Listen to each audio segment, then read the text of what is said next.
Bhagavad Gita, capítulo 13, texto 24.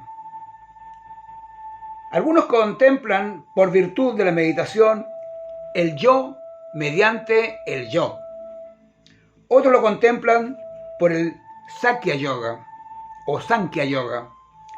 Y otros por el yoga de la acción, el Karma Yoga.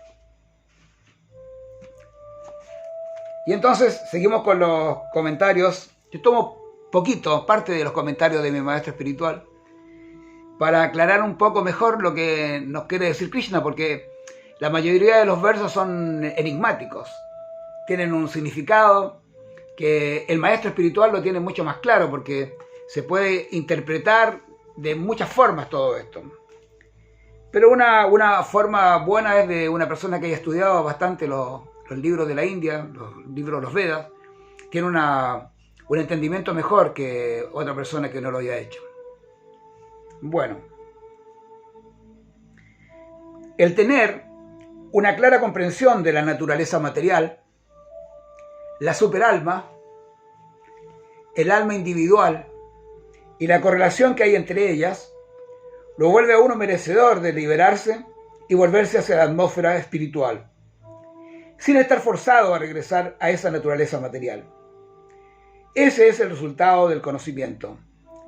El propósito del conocimiento es el de entender con claridad que la entidad viviente ha caído en una existencia material por casualidad. Mediante ese esfuerzo personal, realizado en compañía de autoridades, de personas santas y de un maestro espiritual, tiene que entender su posición y luego volver al estado de conciencia espiritual en conciencia de Krishna.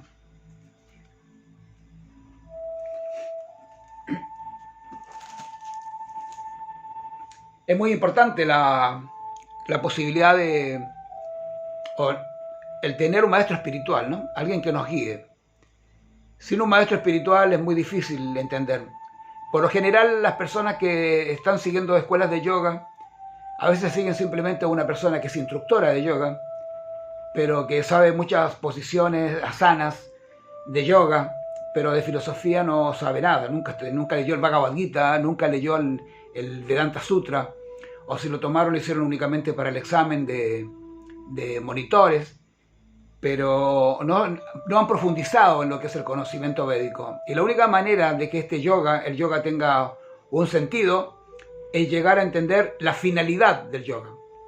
Bhagavad Gita te hace entender la finalidad del yoga. Todo lo demás, la parte física, es la preparación del cuerpo para poder controlar los sentidos, como ya lo hemos explicado, controlar los sentidos para poder controlar la mente, y una vez que controlas la mente, poder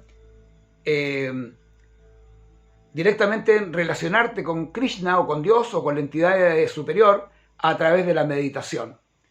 Pero toda esa preparación del cuerpo es únicamente para ese momento en que vas a meditar y te vas a conectar con el Espíritu Supremo. Si no es así, es solo gimnasia.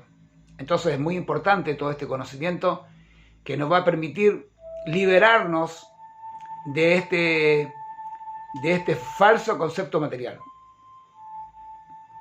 ¿Está claro, no? Ya, Hare Krishna. Namaste.